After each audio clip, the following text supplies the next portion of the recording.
جب تک اس ملک کے اندر یہ جو فرقہ پرستی کا خاتمہ نہیں ہوگا، اور آج دیکھ لیجئے کہ میں آج بھی کہہ سکتا ہوں ایک درد دل کے ساتھ، اور میں معافی چاہتا ہوں، 100 بار آپ سے معافی چاہوں گا کہ ابھی بھی بعض، میں کسی کا نام نہیں لیتا، لیکن بعض مکاتب فکر کے جو جید علماء ہیں، جید علماء تو کبھی اس طرح کی بات نہیں کریں گے، لیکن جو بعض لوگ ہیں وہ کہتے ہیں کہ اس مسجد میں نماز نہیں پڑھ سکتے، اس کے پیچھے آپ نماز نہیں پڑھ سکتے۔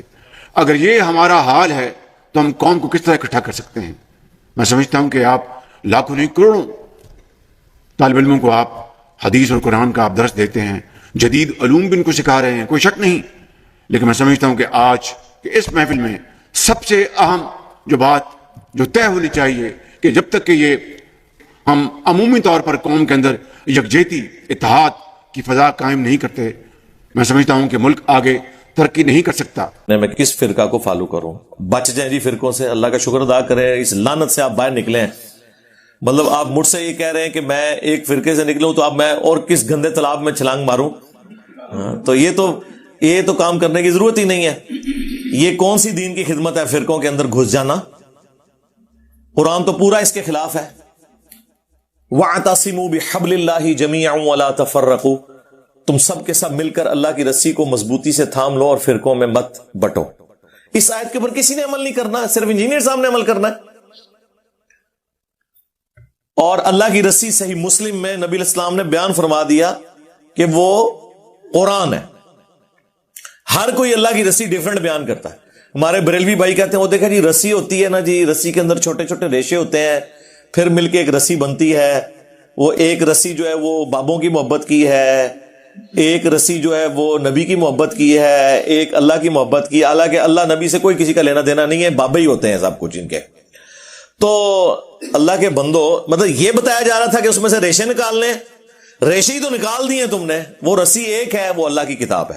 وہ صحیح مسلم میں جو غدیر خم کی حدیث ہے قرآن اور اہل بیت، اس میں نبی علیہ السلام نے فرمایا قرآن اللہ کی کتاب ہے، یہ اللہ کی رسی ہے، جو اسے پکڑے گا ہدایت پر ہوگا، جو چھوڑ دے گا وہ گمراہ ہو جائے گا۔ تم اللہ کی کتاب کو پکڑو، اپنا تعلق اس کے ساتھ مضبوط کرو، اللہ کی کتاب اللہ کی رسی ہے۔ یہ اوپر سے 4 احادیث ہیں صحیح مسلم میں۔ اور دوسری بھاری چیز میرے اہل البیت ہیں، میں اپنے اہل البیت کے معاملے میں تمہیں اللہ کا خوف دلاتا ہوں۔ 3 دفعہ نبی علیہ السلام نے فرمایا، لیکن امت بالکل الٹ چلی، نہ قرآن کو پکڑا نہ اہل بیت کو زندہ چھوڑا، بالکل الٹ چلی امت۔ تو قرآن اللہ کی رسی نبی علیہ السلام نے خود بیان فرما دیا۔ اور دیکھیں رسول اللہ کو سینٹرڈ کر کے اللہ تعالیٰ نے قرآن میں سورۃ الانعام کے اندر کیا ارشاد فرمایا؟ ان الذین فرقوا دینہم وکانوا شیعا، بے شک جنہوں نے اپنے دین میں فرقے بنا لیے اور اپنے آپ کو گروہوں میں بانٹ لیا، لست منہم فی شیء، اے نبی آپ کے ساتھ ان کا کوئی تعلق نہیں ہے۔ بے شک وہ کہتے رہے کہ غلامی رسول میں موت بھی قبول ہے، لبیک یا رسول اللہ کہتے رہے، ٹھیک ہے جی، نعرے تکبیر لگاتے رہے، جو مرضی، آپ کے ساتھ ان کا کوئی تعلق نہیں۔ جنہوں نے گروہوں میں بانٹ لیا اپنے آپ کو اور فرقہ واریت پھیلائی، انما امرہم الی اللہ ثم ینبئہم بما کانوا یفعلون، ان کا معاملہ اللہ کے سپرد ہے، پھر اللہ انہیں بتا دے گا جو دنیا میں انہوں نے کرتوت کیے تھے۔ اب یہ آیت اسپیسیفکلی یہود و نصارہ کے بارے میں نازل ہوئی کہ انہوں نے دین میں فرقے بنائے ہیں، اے نبی آپ کا ان سے کوئی تعلق نہیں ہے۔ یار ایک بار کی پارٹی فرقے بنائے اور سیدنا ابراہیم خلیل اللہ کے دین کو چھوڑ دے، اگرچہ اپنے آپ کو ابراہیمی کہتی ہو، کرسچن بھی کہتے ہیں ہم ابراہیمی ہیں، نصارہ بھی کہتے ہیں ابراہیمی ہیں، اس کے باوجود رسول اللہ کو کہا جا رہا ہے صلی اللہ علیہ وسلم آپ کا ان سے کوئی تعلق نہیں ہے۔ اور اگر نبی کے اپنے ماننے والے یہ کام کریں تو انہیں تو پڑیں گے لتر۔ اور دوسروں کی غلطی نہیں برداشت کی جا رہی، اپنوں کو چھوڑتا ہے کوئی؟ کس لیول پہ اتر کے؟ ما کان ابراہیم یہودی ولا نصرانی ولکن کان حنیفا مسلما وما کان من المشرکین۔ اوے ابراہیم نہ تو یہودی تھے نہ نصرانی تھے، وہ تو سب سے ٹوٹ کر ایک اللہ کے ہو گئے تھے، اور وہ مشرک نہیں تھے۔ یعنی وہ یہود و نصارہ دونوں کلیم کرتے تھے کہ ہم ابراہیمی ہیں۔ اللہ نے کیا فرمایا؟ نہ، ہاں یہ نہ بڑی امپورٹنٹ ہے، نہ سے سٹارٹ ہوا ہے۔ ما کان ابراہیم یہودی ولا نصرانی، نہیں تھے ابراہیم علیہ السلام نہ یہودی تھے نہ نصرانی تھے. ولیکن، یہ اردو میں بھی آتا ہے لیکن، ولیکن کان حنیفا مسلما وما کان من المشرکین. حنیفہ تھے، سب سے ٹوٹ کر ایک اللہ کے ہو جانے والے، اور مسلم تھے، سنی شیعہ نہیں تھے. اور ایک اللہ کے ماننے والے تھے، مشرک نہیں تھے. آج بھی ابراہیمی وہ ہوگا جو ابراہیم علیہ السلام کے طریقے پہ ہوگا، سب سے ٹوٹ کر ایک اللہ کا ہو جانے والا، تابع فرما. اور پھر اللہ تعالیٰ حضرت ابراہیم کو کتنا آن کرتے ہیں قرآن میں. ملت ابیکم ابراہیم هو سماکم المسلمین من قبل وفی ھذا. پیروی کرو ابراہیم کی ملت کی جس نے تمہارا نام مسلم رکھ دیا تھا، من قبل، اس قرآن کے نزول سے پہلے، وفی ھذا، اور اس کتاب میں ہم نے بھی تمہارا نام مسلم رکھ دیا. اب اس سے زیادہ آپ کو کیسے سمجھایا جائے؟ باقی جتنی جگہیں آتی ہیں نا وہاں پہ یہ فرقہ باز جو ہے نا، مسلم کا جو ترجمہ ہے نا وہ اس اعتبار سے کرتے ہیں کہ وہ اس کی تفصیلات میں پڑ جاتے ہیں. ہم کہتے ہیں نا قرآن میں ہے یا ایھا الذین آمنوا اتقوا اللہ، یا ایھا الذین آمنوا اتقوا اللہ حق تقاتہ ولا تموتن الا وانتم مسلمون. اے اہل ایمان، اللہ کا تقوی اختیار کرو جیسا کہ تقوی اختیار کرنے کا حق ہے، اور تمہیں موت نہ آئے مگر اس حال میں کہ تم مسلم مرنا. تو وہ کہتے ہیں یہاں مسلم سے مراد ہے اللہ کے تابع فرمان ہو کر، یعنی اللہ کے سامنے سر تسلیم خم کرتے ہوئے مرنا. لیکن مرنا بریلوی، مرنا دیوبندی، مرنا اہل حدیث، مرنا شیعہ، لیکن پکے شیعہ ہو کے مرنا، پکے سنی ہو کے مرنا. مسلم کا مطلب ہے تابع فرمان ہو کر. اب مجھے بتائیں، تابع فرمان اللہ اور اس کے رسول عز و جل و صلی اللہ علیہ وآلہ وسلم کا وہ ہوگا جو ان کا کہنا مان رہا ہے، یا وہ ہوگا جو بالکل الٹ چل رہا ہے، جو کہنا مان رہا ہے وَاعْتَصِمُوا بِحَبْلِ اللَّهِ جَمِيعًا وَلَا تَفَرَّقُوا. وہ کہتے ہیں نہیں جی وہ تو حدیث میں آیا کہ 73 فرقے ہو جائیں گے. جی حدیث میں آیا کہ 73 ہو جائیں گے، لیکن یہ تو نہیں کہا کہ بڑھاؤ. یہ دو الگ چیزیں ہیں. غیبی خبر کو انہوں نے عقیدہ بنا لیا. وہ تو سر صحیح مسلم میں آیا کہ قرب قیامت میں عورتیں ایسا لباس پہنیں گی گویا کہ ننگی نظر آئیں گی، یا تو وہ چست لباس ہوگا یا باریک ہوگا. تو اس کا کیا مطلب ہے کہ نبی علیہ السلام نے ہمیں یہ حکم دیا ہے کہ اپنی عورتوں کو ننگا لباس پہنانا ہے، یا یہ مطلب ہے کہ ایسا ہوگا تم نے نہیں کرنا؟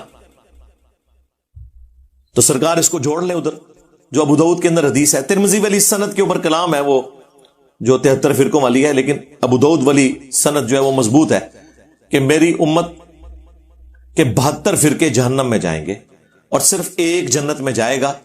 اور وہ نبی الاسلام نے اسے فرقہ نہیں فرمایا، فرمایا ہی الجماع، وہ ہوگی جماعت، مین سٹریم کی امت. اور فرق عربی میں کہتے ہیں ٹوٹ کے الگ ہونے کو. ایک درخت سے جب پتا ٹوٹتا ہے نا تو اس پتے کو کہا جاتا ہے یہ فرق ہو گیا. اس سے پتا نہیں کہہ سکتا یہ درخت بھی ایک فرقہ ہے اور میں بھی ایک فرقہ ہوں. سمجھ آئی؟ تو اسلام ایک درخت تھا. نبی علیہ السلام کے مبارک زمانے میں صحابہ اہل بیت ایک گروہ تھے، کوئی فرقے نہیں تھا. جب ان سے ٹوٹ کے لوگ الگ ہوئے، 72 پتے ٹوٹ گئے، اب وہ 72 یہ کہیں گے کہ اس درخت کو ملا کے ہم ٹوٹل 73 فرقے ہیں، یا یہ کہا جائے گا کہ یہ 72 فرق ہیں، وہ اصل ہے. اس لیے میرا چیلنج ہے، کسی حدیث میں اس جنتی گروہ کو فرقہ نہیں کہا گیا. وہ ٹیکنیکلی غلط ہے، وہ فرقہ ہو ہی نہیں سکتا. جس سے ٹوٹ کے چیز الگ ہو وہ فرقہ ہوتی ہے، اصل چیز تو اپنی جگہ موجود ہے. سمجھ آئی؟ اس کو آپ فرقہ کیسے کہہ سکتے ہیں؟ یہ لنگوسٹک میں ہی غلط سٹیٹمنٹ ہو جائے گی. اس کے لیے لفظ ہے طائفہ منصورہ. بخاری مسلم دونوں میں حدیث ہے، میری امت کا ایک گروہ قیامت تک حق پر قائم رہے گا اور کوئی نقصان پہنچانے والا انہیں نقصان نہیں پہنچا سکے گا. وہ حق پر قائم رہیں گے یہاں تک کہ قیامت کی صبح ہو جائے. اور امام بخاری نے پتہ ہے اس حدیث کے اوپر کیا باب باندھا ہے؟ ہوا اہل العلم. اس سے مراد وہ لوگ ہیں جو علم والے ہیں. انہوں نے نہیں کہا کہ اس سے مراد بریلوی، دیوبندی، وہابی، شیعہ، سنی ہے، اہل علم ہے۔ بعض جہادی تنظیمیں اس کے ایک طریق سے اٹھاتی تھی کہ قیامت تک وہ قتال کرتا رہے گا حق کی خاطر، اور وہ ہمارے مال سے، ہمارے بچوں کی جانوں سے کھیلتے رہے۔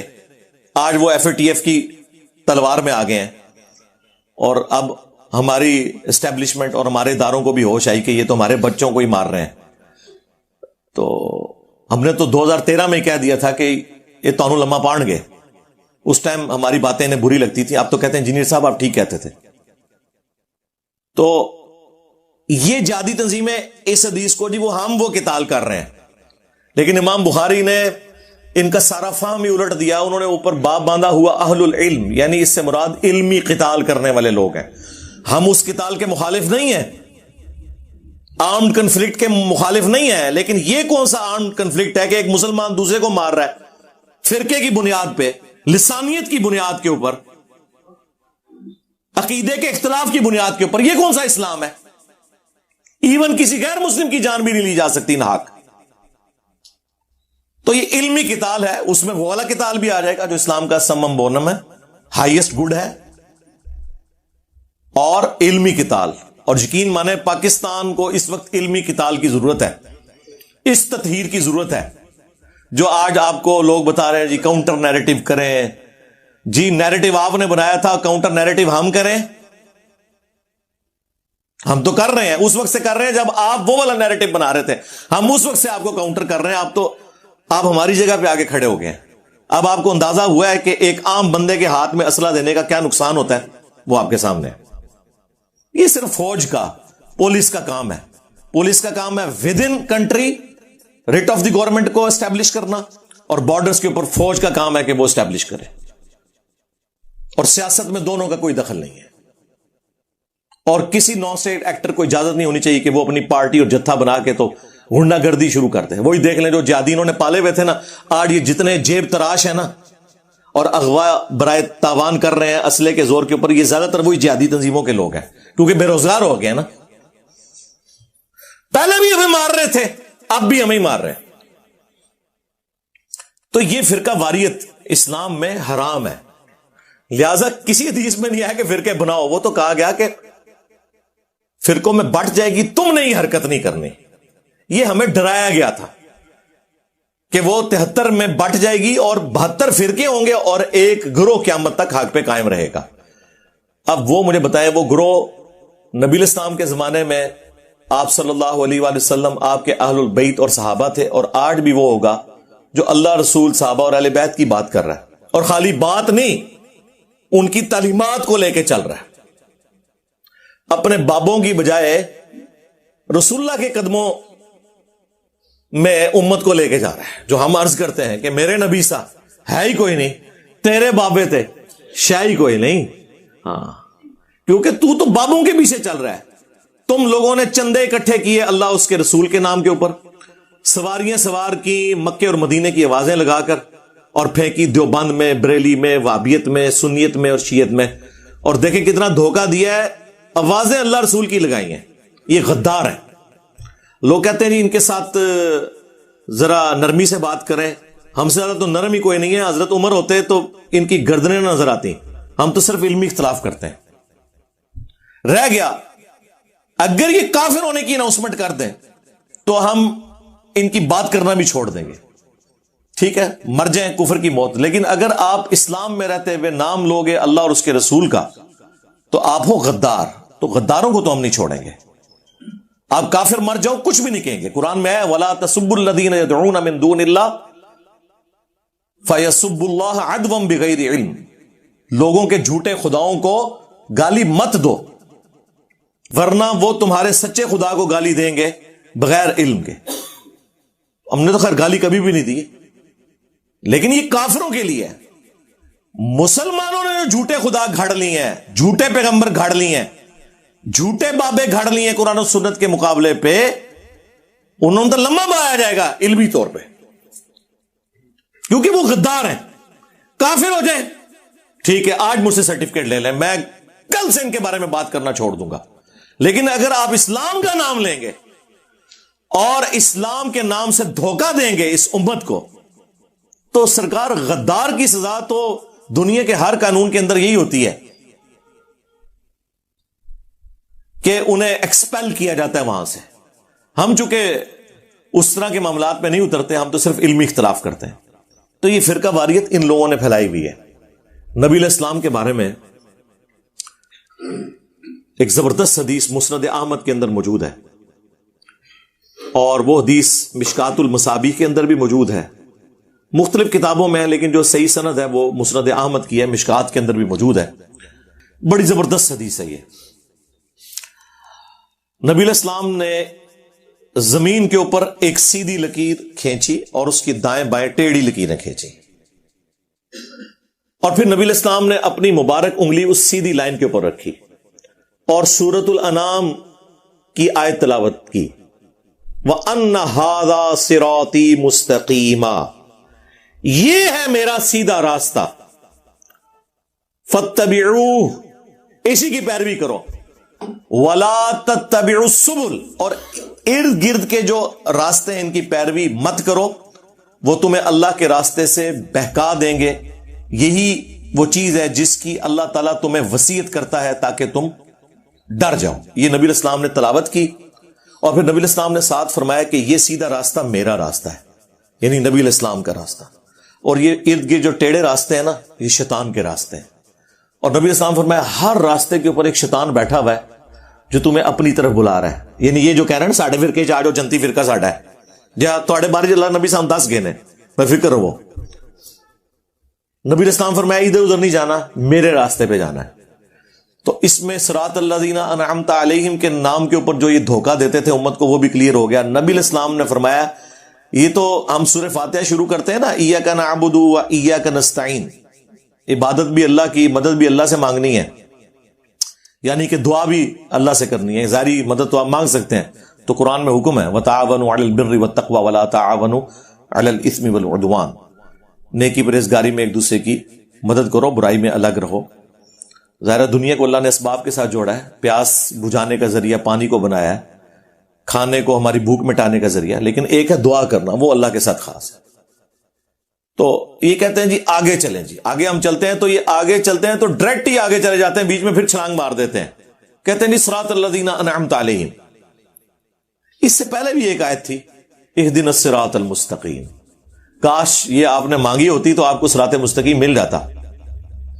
آگے چلے جاتے ہیں. ہم کہتے ہیں جی آگے چلنے سے پہلے ذرا پیچھے دیکھ لیں آپ نے کیا پڑھا ہوا ہے.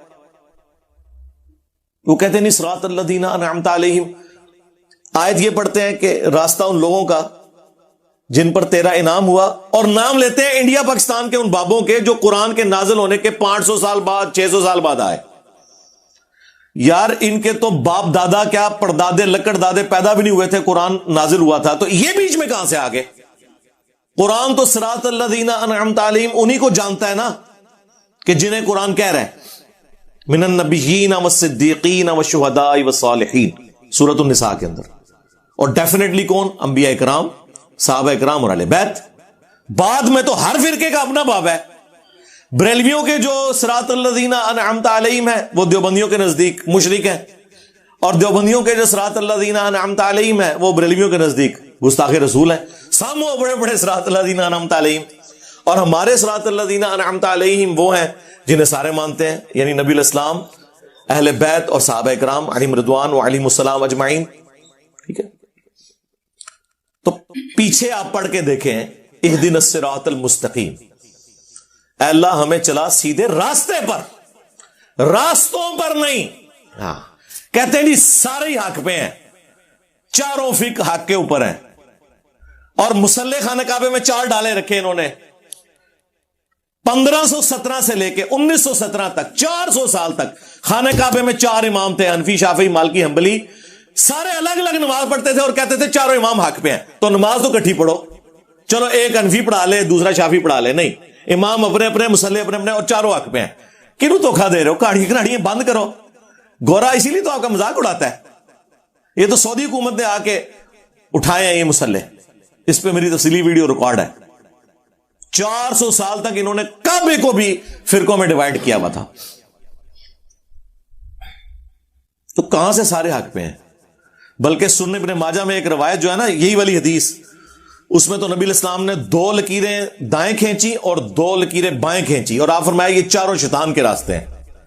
ہائے ہائے ہائے، ایک کہتے چاروں حق پہ ہیں، حضور نے کہا چاروں شیطانی راستے ہیں اور بیچ میں میرے والا راستہ ہے۔ منو تو لگ رہا ہے تو ہم نہیں کہہ کے کہنا ہے، اور اس میں اماموں کا قصور نہیں ہے، ذہن میں رکھیے گا۔ آج ہم کرسچینٹی کو جب کنڈیم کرتے ہیں نا، ہمیں وسوسہ بھی نہیں آتا کہ نعوذ باللہ ہم عیسیٰ ابن مریم کی توہین کر رہے ہیں۔ ہم ایک لمحے کے لیے بھی ان کی توہین کریں تو یہ توہین اسی طریقے سے ہے جس طرح ہم اپنے پیغمبر کی کر رہے ہیں، نعوذ باللہ من ذالک۔ اسی طریقے سے جب ہم حنفی، شافعی، مالکی، حنبلی فرقوں کو کنڈیم کرتے ہیں، سنی شیعہ فرقوں کو کنڈیم کرتے ہیں، تو اس سے مراد وہ بزرگ نہیں جن کی طرف انہوں نے اپنے آپ کو منسوب کیا ہوا ہے، وہ تو اس چیز سے بری ہیں، ان کا کیا لینا دینا ان کے ساتھ؟ انہوں نے ان کے ناموں کو بیچا ہے، اور جو اللہ رسول کے ناموں کو بیچ سکتے ہیں تو باقی امام تشیعی کوئی نہیں ان کے نزدیک، ان کو تو وہ سیل پہ لگا کے بیچیں گے۔ جنہوں نے اللہ رسول کے نام بیچ کے کھائے ہیں ان کے لیے امام حنیفہ، امام شافعی، امام مالک، امام احمد حنبل رحمہم اللہ اجمعین ورضی اللہ عنہم اجمعین وعلیہم السلام اجمعین کے ناموں کو بیچنا کوئی مسئلہ ہے ان کے لیے؟ ان کے ساتھ کیا کچھ انہوں نے منسوب کیا ہوا ہے؟ تو نبی علیہ السلام فرمایا یہ میرا راستہ ہے جو درمیان والا راستہ ہے، یہ ارد گرد شیطان کے راستے ہیں اور شیطان اپنی طرف بلا رہا ہے۔ تو اہدنا الصراط المستقیم کی تشریح میں نے مسند احمد اور مشکات سے بیان کر دی کہ نبی علیہ السلام نے کہا وہ میرا راستہ ہے۔ اب آپ پڑھیں صراط الذین انعمت علیہم، راستہ ان لوگوں کا جن پر تیرا انعام ہوا، ان لوگوں کے راستے نہیں، راستہ۔ تو راستہ کون سا ہے؟ نبی علیہ السلام کا۔ اس کا مطلب ہے یہ کہ جس طرح اللہ نے اپنے نبی علیہ السلام کے ذریعے امت کو ہدایت دی، ایک راستہ بتایا، اور اس کے اوپر صحابہ کرام اور اہل بیت چل کر کامیاب ہوئے، اس طرح ہمیں بھی اسی راستے پہ چلنے کی توفیق دے۔ صراط الذین انعمت علیہم کا مطلب یہ ہے، ورنہ تو ہوتا کہ بزرگوں کے راستوں پہ چلنے کی توفیق دے، نہیں، بزرگوں کا راستہ۔ کون سے بزرگوں کا راستہ؟ جو اپنے نبی کے وفادار تھے، غداروں کا نہیں کہ چندے کھاتے رہے اللہ اور اس کے رسول کے نام کے اوپر، ان کا نہیں۔ تو نبی کا راستہ تو سرکار وہی بتا رہا ہے آپ کو جو دلیری سے یہ کلمہ حق بلند کر رہا ہے کہ میرے نبی سا ہے ہی کوئی نہیں، تیرے بابے تے شاہ ہی کوئی نہیں۔ یعنی اس سے مراد ہے رسول اللہ کے مقابلے پہ، ہمارے مقابلے پہ نہیں۔ آپ کو کہتے نہیں ہے جی وہ جی کوئی بڑے سے بڑا بزرگ بھی ہو، ایک صحابی کے گھوڑے کے قدموں کی خاک جو اس کے نتنوں میں بیٹھتی ہے اس کے برابر نہیں ہے۔ خود تو اپنے بزرگوں کو اس طرح ذلیل کرتے ہو، اس کے مقابلے پہ بابے تشائی نہیں، یہ تو بہت چھوٹا جملہ ہے۔ آئے نا داڑھ تھلے، کہنا تو چاہیے کہ تواڈے بابے جڑے نا گھوڑیاں دی خاک دے برابر بھی نہیں، خود تو یہ بتا رہے ہوتے ہیں۔ وہ کہتے ہیں نہیں، وہ ہم کہہ رہے ہوتے ہیں صحابہ کے مقابلے پہ، تو سرکار ہم بھی آپ کے بابوں کو رسول اللہ کے مقابلے پہ کہہ رہے ہیں، اپنے مقابلے پہ تو کہہ ہی نہیں رہے۔ ویسے تو اپنے مقابلے میں بھی کہے تو کوئی اتنی غلط بات نہ ہو جو کچھ ہو چکا ہے بابوں کے ساتھ۔